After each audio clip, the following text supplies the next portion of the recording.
We're here at the Screen on the Green during the world's biggest build-up to one of the huge film events, the Cannes Film Festival. But surprisingly, we're here to talk about wine. I'm here with Gerard Basset, world champion sommelier, and the only person to ever simultaneously hold Master of Wine, Master Sommelier, and the MBA Wine honours. I am in the presence of a wine god. Now, we're going to be talking about the hot films coming out this year, and I think lots of people that are passionate about films are quite often very passionate about the wine that they drink as well. So how can we think about matching wine with our film choices? Where would we start? I think French wines are like film. You have different style, like you could have a film is a bit authentic and natural, let's say. Another one could be more cool and laid back. You could have some glamorous and chic, or quirky and fun-loving. Well, I would say that you've mentioned many of the attributes of those A-list stars out there. Now, one of the films that we're going to be talking an awful lot about at the Cannes Film Festival will be Only God Forgives, and that stars the delicious Ryan Gosling. Now, this is for those dark action film lovers, but we all know Ryan to be, well, handsome, with those lovely, clean lines. So where would we start when we're choosing a wine to suit Ryan? Well, I think Ryan is the epitome of authentic and natural. So for him, I would go for perhaps of choice two wine. Maybe we'll go to a Southwest, something like a Cahors, if you like red wine. Wow, very nice. Powerful, beautiful, firm. Or if you prefer something more on the white side, I would take you to the Loire, something like a Puy Fumé, very crisp, very fresh, beautiful aromatic wine. I liked it, as particularly the firm comment. You gave me a wonderful visual. The film also stars Kristin Scott-Thomas, who, well, for me, is the epitome of British and French glamour, with that real classic edge as well. So how would you go about choosing a wine? Well, I couldn't agree more with you. She's very glamorous and chic, so I think the style there would be really a wine like maybe an Alsace Grand Cru, maybe something like a Riesling. Beautiful, very mineral, delicious wine.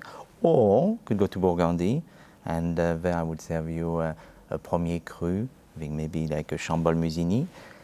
Or why not a Bordeaux, a First Growth? I think she deserves it. Well, if there's any lady out there that deserves a Bordeaux, it's got to be her.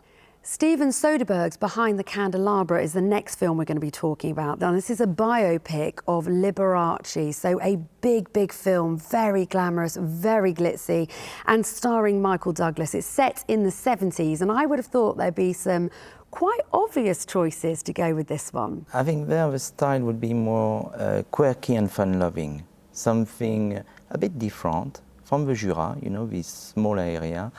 But they produce some wonderful wine. Vin jaune, very nutty, quite rich, dry, superb.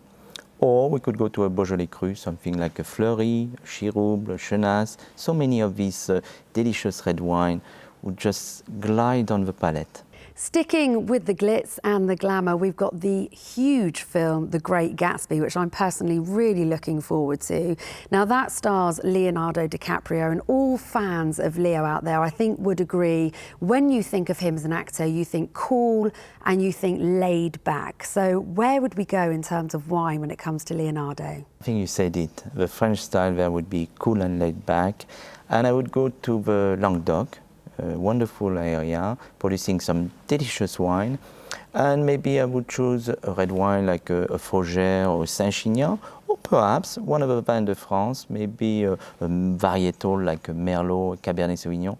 I think that would be ideal for Leonardo. Lastly, let's talk about The Immigrant, which stars Joaquin Phoenix and French actress Marion Cotillard. So what wines do you think would best suit those two stars? I think different there. We have Joachim, so quite cool and laid back. And perhaps there I would go for a Côte du Rhône Village, a wine, you know, not too heavy, you know, smell of herbs, very soft tannin, beautiful red wine.